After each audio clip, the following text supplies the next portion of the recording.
Bonjour, dans cette vidéo, on va voir les transformations réversibles, en particulier les transformations isothermes, c'est-à-dire à température constante. Donc, soit un gaz supposé parfait qui subit une transformation à température constante. On trace le diagramme Clapeyron, la pression en fonction du volume. Donc, pour une transformation isotherme, elle a la forme d'une parabole. Donc, le système passe d'un état initial 1 vers un état final 2. Cette transformation, elle est à température constante.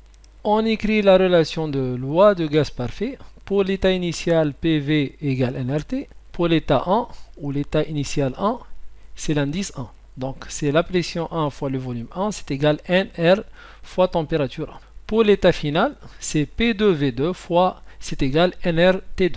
Puisque les températures sont constantes, donc T1 égale T2, donc la relation 1, c'est égal à la relation 2. Donc, P1V1, c'est égal P2V2 pour une transformation isotherme à température constante. Donc, d'une manière générale, l'équation d'état des transformations isothermes s'écrit P1V1 égale P2V2, c'est égal PNV1, c'est égal PV, c'est égal constante. Passons maintenant pour le calcul du travail. Donc, le travail fourni par le système au cours d'une variation déterminée entre le volume V1 et le volume V2 de l'état final est défini par le travail W réversible, c'est égal moins P extérieur, l'intégrale de dV entre V1 et V2. Ou bien on écrit le travail réversible, W réversible, c'est l'intégrale entre V1 et V2 de moins P extérieur dV. Avec dV, c'est la variation du volume. Il s'agit d'un gaz parfait, donc on va utiliser la loi du gaz parfait. La pression fois le volume, c'est égal nRT. Donc la pression, ou la pression extérieure, c'est égal nRT sur... Donc le travail réversible, c'est égal l'intégrale. Donc on va substituer l'expression de la pression extérieure dans l'intégrale. C'est nRT sur V, dV entre le volume V1 et V2. Il ne faut pas oublier ici le signe moins. C'est moins nRT, l'intégrale de dV sur V entre V1 et V2. Donc, cette intégrale dV sur V, c'est dx sur x, ça donne log de x. Donc, c'est moins nRT, log de V entre V1 et V2. Donc, c'est moins nRT, log de V2, moins log de V1. Finalement, le travail entre l'état 1 et l'état 2, c'est égal. Le travail réversible, c'est nRT, log de V1 sur V2. Voilà donc l'expression du travail du système pour une transformation isotherme. Passons maintenant au calcul de la quantité de chaleur Q.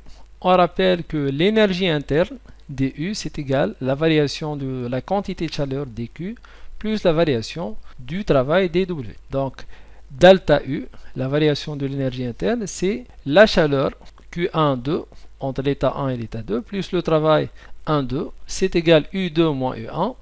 C'est égal à la masse fois CV, la capacité calorifique à volume constant, fois delta T, qui est la variation de température, c'est-à-dire T2 moins T1. Puisque la température elle est constante, donc delta T, la variation T2 moins T1, c'est égal à 0, car la température ne varie pas. Donc delta U, la variation de l'énergie interne, c'est égal à 0. M fois CV fois 0, ça donne, puisque delta U c'est égal à 0, donc Q12 c'est égal moins le travail W12. Donc Q12 c'est moins W12, c'est moins nRT log de V1 sur V2 ou bien nRT log de V2 sur V1 en éliminant le signe moins. Remarque, P1 égale fois V1 c'est égal P2V2, donc on peut écrire le travail ou la quantité de chaleur soit en fonction des volumes ou bien en fonction des pressions. C'est-à-dire W12 c'est égal RT log de V1 sur V2 avec V1 sur V2 c'est égal P2 sur P1. Donc, le travail peut s'écrire RT fois log de P2 sur P1. Ou bien, en fonction des volumes, c'est RT log de V1 sur V2. D'où vient cette relation? Donc, V1 sur V2, c'est égal P2 sur P1, en utilisant la relation des lois des gaz parfaits. Passons maintenant au calcul de l'enthalpie. Donc, delta H, qui est l'enthalpie, la variation de l'enthalpie, c'est égal MCP. Avec Cp, c'est la capacité calorifique à pression constante fois delta T, qui est T2 moins T1. La température finale moins la température initiale. Vu que la température elle est constante, donc delta T ou T2 moins T1, c'est égal à 0.